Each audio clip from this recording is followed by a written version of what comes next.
Conoscenze rilevanti. Capitolo 2 Al-Baqara, versetto 108. O intendi chiedere al tuo messaggero, come fu chiesto a Mosè prima? E chiunque scambia la fede con la miscredenza si è certamente allontanato dalla solidità della via. Allah, l'Eccelso, avverte i musulmani di non insistere nel porre domande irrilevanti, turbando così il santo profeta Mohammed, pace e benedizioni su di lui, proprio come il santo profeta Musa, pace e benedizioni su di lui, fu turbato dalla sua nazione, i figli di Israele.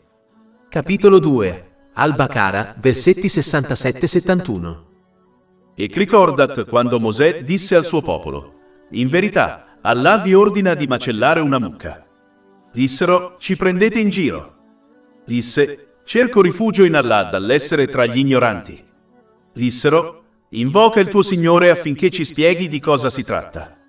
Mosè disse: Allah dice: è una mucca che non è né vecchia né vergine, ma una via di mezzo, quindi fai ciò che ti è stato comandato. Dissero: invoca il tuo Signore affinché ci mostri di che colore è. Dice, è una mucca gialla, di colore brillante, gradita agli osservatori. Dissero: invoca il tuo Signore affinché ci spieghi di cosa si tratta. In verità, tutte le mucche ci sembrano uguali. E in verità noi, se Allah vuole, saremo guidati. Egli dice, è una mucca non addestrata ad arare la terra né ad irrigare il campo, una senza difetto e senza macchia su di lei. Dissero: ora sei venuto con la verità. Così la uccisero, ma a stento ci riuscirono. E capitolo 2, Al-Baqara, versetto 108.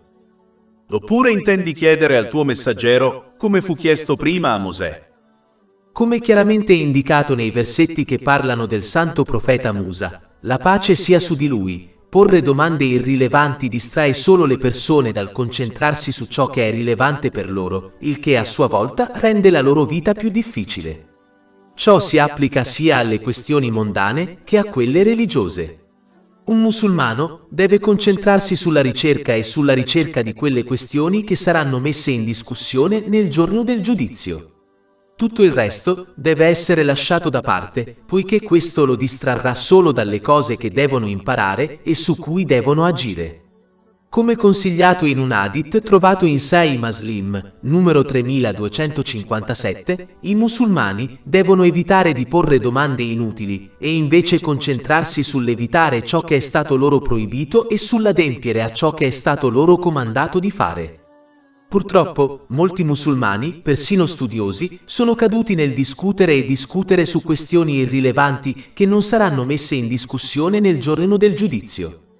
Questo atteggiamento ha solo causato divisioni all'interno della nazione islamica, nonostante il fatto che sia stato loro comandato di rimanere uniti.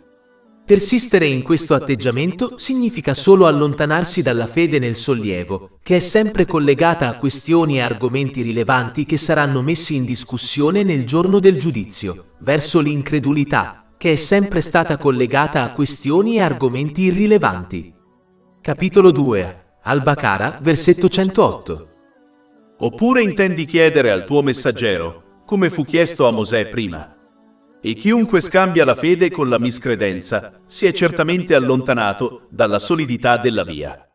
E chiunque scambia la fede con la miscredenza si è certamente allontanato dalla solidità della via. Questo versetto potrebbe anche mettere in guardia le persone del libro e i non musulmani della Mecca dal porre domande inutili per causare problemi al santo profeta Mohammed, pace e benedizioni su di lui, e per impedire ad altri di accettare l'Islam. Le persone del libro avrebbero dovuto imparare dai loro antenati, i figli di Israele, l'importanza di evitare di porre domande irrilevanti.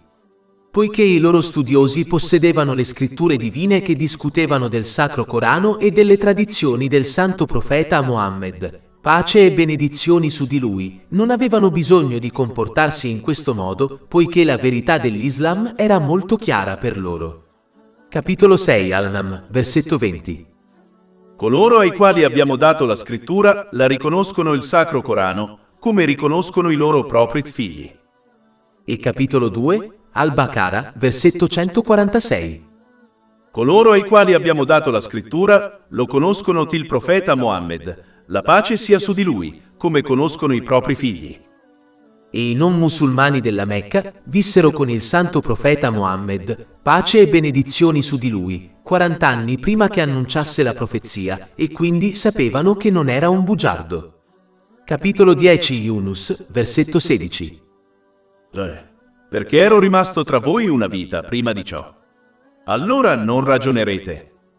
E poiché erano maestri della lingua araba, sapevano che il Sacro Corano non erano le parole di un essere creato, altrimenti lo avrebbero facilmente eguagliato nella sua capacità di guidare le persone, indipendentemente dal livello della loro conoscenza, dal loro stato sociale, dal tempo in cui vivono e nella sua capacità di risolvere ogni problema sociale, personale, finanziario e politico che una persona o una nazione potrebbe mai affrontare. Capitolo 2 Al-Baqarah, versetto 23. E se avete dubbi su ciò che abbiamo fatto scendere, cioè il Corano, sul nostro servo, allora producete una sura simile e chiamate testimoni, cioè sostenitori diversi da Allah, se siete veritieri. Coloro che hanno perseguito questioni inutili per sviare gli altri dall'Islam, dalle persone del libro e dai non musulmani della Mecca, hanno solo scambiato la fede che è stata loro offerta con la miscredenza.